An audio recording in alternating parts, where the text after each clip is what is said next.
सौरव जोशी जो कि इंडिया का नंबर 1 ब्लॉगर है, जिसके हर महीने लगभग 280 मिलियन व्यूज आ जाते हैं। जबकि ब्लॉगिंग कैटेगरी में ही और भी काफी सारे लोग हैं, जैसे कि Elvish Yadav 40 million views, UK07 rider 32 million views, flying beast 63 million views, Jatt Prabhjot 26 million views. और अगर हम इन सब के व्यूज जोड़ भी दे तब भी वो सौरव जोशी से बहुत कम है। लेकिन अब क्वेश्चन ये आता है कि आखिरकार सौरव जोशी के इतने ज्यादा व्यूज कैसे आ रहे हैं, जबकि वो तो लग्जरियस लाइफ भी नहीं दिखाते हैं। वो तो बस अपनी सिंपल सी लाइफ दिखाते हैं, जिसमें वो कभी खाना खा रहे होते हैं तो वो कभी घूमने बाहर निकल जाते हैं। वैसे उतना कुछ खास नहीं रहता है। जबकि काफी सारे ब्लॉगर्स अपनी सुपर बाइक्स और कार्स दिखाते हैं। तो सौरव जोशी ऐसा क्या कर रहा है जिसकी वजह से उसके इतने ज्यादा व्यूज आ रहे हैं? तो शुरू करते हैं।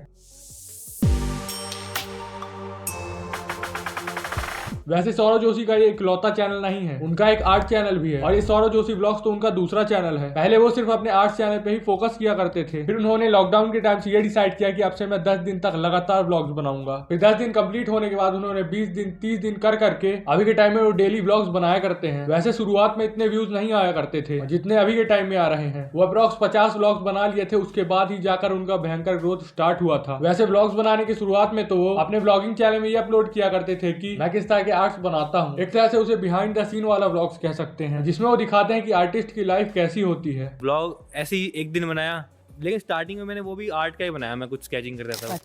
फिर धीरे धीरे करके उनका चैनल ग्रो होने लगा। पहले के टाइम में उनके 15-20 हजार व्यूज आया करते थे, फिर 30-40 हजार व्यूज आने लगे, फिर धीरे धीरे 2-4 लाख व्यूज आते थे। और अब तो उनके चैनल में व्यूज की बारिश होती है, मतलब हर वीडियो में मिलियंस ऑफ व्यूज आते हैं। वैसे अपने ब्लॉग्स में कुछ खास भी नहीं किया करते हैं, लेकिन जैसे ब्लॉग सौरव जोशी बना रहे थे उस टाइम लोग ऐसे ब्लॉग्स बनाया ही नहीं करते थे। ज्यादातर वही लोग ब्लॉग्स बनाया करते थे जो पहले से ही फेमस है और वो अपनी लाइफ दिखाया करते थे। लेकिन दूसरी तरफ सौरव जोशी का कंटेंट यूनिक ना होते हुए भी यूनिक था। अब काफी सारे लोग बोलेंगे ये क्या ही बोल दिया भाई तुमने। देखो, मेरे कहने का मतलब ये है कि दूसरे लोग अपनी नॉर्मल लाइफ दिखा सकते थे, लेकिन दिखा तो नहीं रहे थे ना। जब दूसरी तरफ सौरव जोशी खुल्लम खुल्ला दिखा रहे थे कि उनके घर में क्या बना है और वो क्या खा रहे हैं, कौन उनके रिश्तेदार हैं और कब वो घूमने जाते हैं, कब वो अपने ब्लॉग को एडिट किया करते हैं। सबसे पहले तो उन्होंने अपनी ऑडियंस को समझा कि उनकी ऑडियंस क्या चाहती है।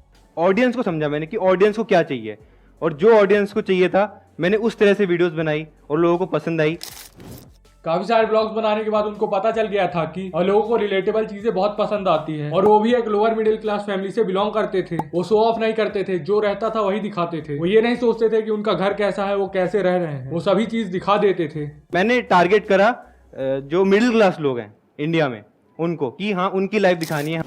इसके अलावा सौरव जोशी को ज्यादातर बच्चे देखते हैं और उनका वीडियो देखने का तरीका भी थोड़ा अलग रहता है। वो ज्यादा चैनल्स नहीं देखते हैं, लेकिन वो कुछ ही चैनल्स को बहुत ज्यादा बार देखते हैं। कहने का मतलब ये है कि अगर एक आदमी 6-7 चैनल्स देखता है तो वही बच्चे सिर्फ 1 से 2 चैनल्स ही देखते हैं, लेकिन उन्हीं की वीडियोस ज्यादा देखते हैं। अगर वो सौरव जोशी को देख रहे हैं तो वो सुबह, शाम या फिर रात हो, वो तीनों टाइम उसी को देखेंगे। और उनको इतनी समझ तो होती नहीं कि वो वीडियो का टाइटल पढ़ेंगे। उनको जहां भी बच्चा दिखा वो खटाक से उस वीडियो पे क्लिक कर देते हैं। और काफी बार लोगों ने भी कहा है कि सौरव पीयूष को थंबनेल में लगा लगा कर व्यूज लपेट रहा है। इसके सौरव पहले अकेले व्लॉग्स बनाया करता था, लेकिन फिर सौरव ने धीरे धीरे करके अपने और भी फैमिली मेंबर्स को इंट्रोड्यूस करने लगे, जिसे हुआ ये कि पहले कंटेंट का भार पूरा सौरव के सर पे था, लेकिन फैमिली होने की वजह से कुछ ना कुछ कंटेंट वो भी दे देते हैं। और अगर कोई सौरव जोशी से बोर हो गया तो उनके पास और भी काफी सारे कैरेक्टर्स हैं, जैसे पीयूष, कुणाली, मम्मी पापा और बाकी सब लोग। इसके अलावा उनके पास एक डॉग भी है, जिसकी वजह से डॉग लवर्स भी इनकी वीडियोस को देख सकते हैं। पीयूष ऐड हुआ, फैमिली धीरे धीरे हुआ, सब कुछ फैमिली ऐड हुई, धीरे धीरे उसकी आदत पड़ गई, फिर मेरे को भी, ऑडियंस को भी।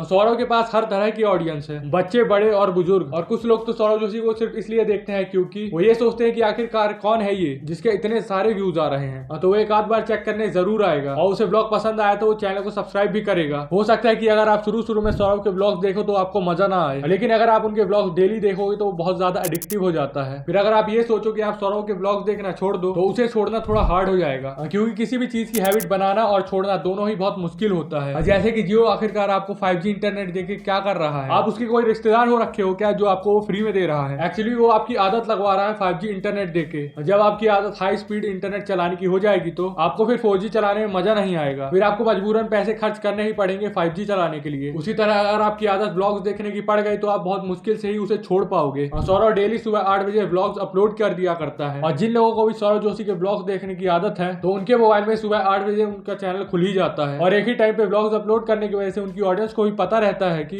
सौरभ का ब्लॉग इतने टाइम आ जाएगा और Saurabh per day blogs upload किया करता है। ऐसा कोई दिन नहीं होगा जिस दिन सौरभ जोशी ने ब्लॉग्स अपलोड नहीं किया हो। इसके अलावा अगर आप ये जानना चाहते हो कि सौरभ जोशी यूट्यूब से हर महीना कितना पैसा कमाता है तो आप मेरी इस वीडियो को जरूर देख लेना। इस वीडियो का लिंक नीचे डिस्क्रिप्शन में मिल जाएगा। इसके अलावा जब से सौरभ जोशी ब्लॉग्स फेमस हुआ है और तब से काफी सारे लोग सौरभ जोशी को जस्ट कॉपी पेस्ट कर रहे हैं। वो दिखाते हैं कि आज मेरे घर में क्या खाना बना है, वो कब सो रहा है, कब जाग रहा है, मतलब सेम टू सेम सौरभ जैसा कंटेंट क्रिएट करते हैं। यूट्यूब में ऐसे लाखों ब्लॉगिंग चैनल भरे पड़े हैं, लेकिन उनमें से बस कुछ चैनल ही इतना ज्यादा ग्रो कर पाते हैं। और काफी सारे लोग ये सोचते हैं कि ब्लॉग्स बनाना बहुत ज्यादा ही आसान होता है, क्योंकि बोलने और करने में जमीन आसमान का फर्क होता है। आप इसे देखो, देखने में कितनी ज्यादा खूबसूरत जगह है, लेकिन अगर किसी को यहाँ एक दिन भी रुकने को कह दिया जाए तो हालत खराब हो जाएगी। उसी तरह यूट्यूब में भी है, स्क्रीन के उस पार से सब कुछ आसान लगता है, लेकिन जैसे ही आप स्क्रीन के दूसरी पार आते हो तो कंटेंट क्रिएट करते करते हालत खराब हो जाती है। वो आज के लिए बस इतना ही, मिलते हैं ऐसी किसी नेक्स्ट वीडियो में, तब तक के लिए बाय बाय।